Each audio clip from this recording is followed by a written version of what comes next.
It's really, I saw it yesterday. It's such a beautiful movie. It's spectacularly shot and it's great adventure. And I just found out from you that it's shot here in the UK. It is, yeah. Yeah, I'd shot a few films here in a variety of forests and beautiful locations. And we ended up down in Wales for the last couple of weeks of the shoot, which apparently was where Tolkien was inspired to write The Hobbit and Lord of the Rings. So it's very much from that world. It's got that feel, hasn't it? Certainly. And this is the prequel to Snow White and the Huntsman. Yeah. So they've gone back, and we sort of get a sense about why things happen in that film from this one. Yeah, when we were shooting Snow White and the Huntsman, we were talking about my character's backstory and how he became this depressive sort of warrior that he was, and then the idea came to sort of go further back into it and look at Jessica Chastain, her character, which is the wife of mine, and the two evil sisters, which is played by Emily Blunt and Charlize Theron, and they're trying to take over and conquer the world and get their hands on the evil mirror, which is the source of all the power and destruction. We're trying to stop them. So. No, I didn't see the first one, so I can now go and watch it in order. It's good. That's right. It all makes sense. I know, it all makes sense. It's brilliant. And but you've got a Scottish accent.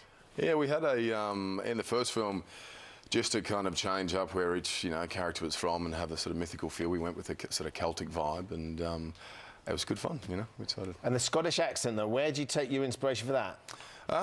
It was sort of, it wasn't particular into, it was more of a Celtic Scottish vibe. It's sort of, we're in a mythical world, and that gave us the room to sort of put some colour and tone into it. So. Talking of Celts, Rob Brydon's with you, of course. He is, yeah. He's part, yeah, and I'm sure a thoroughly entertaining man. I'm sure he was a willing tour guide if you're in Wales with him as well, which is of course his home. Yeah, we were only there for a couple of weeks, but he certainly kind of offered to show us around the local pubs, and as you'd imagine, it's good.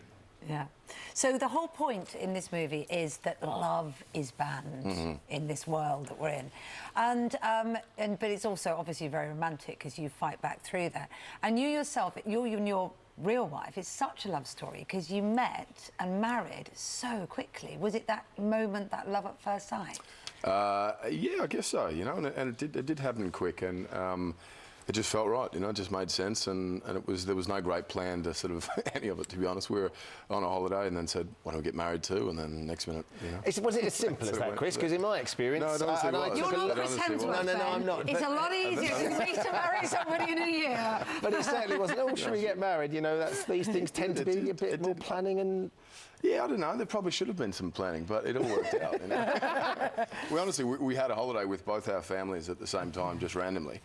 And then said, this is a good opportunity, we've got everyone together, so let's get this done. So you just did it? You just on a holiday together? Just did it, yeah. Wow, great. You'd love that, wouldn't you? No planning and candles and napkins. Next time. Yeah, and you've got 3 kiddies, your 2 twins just turned 2.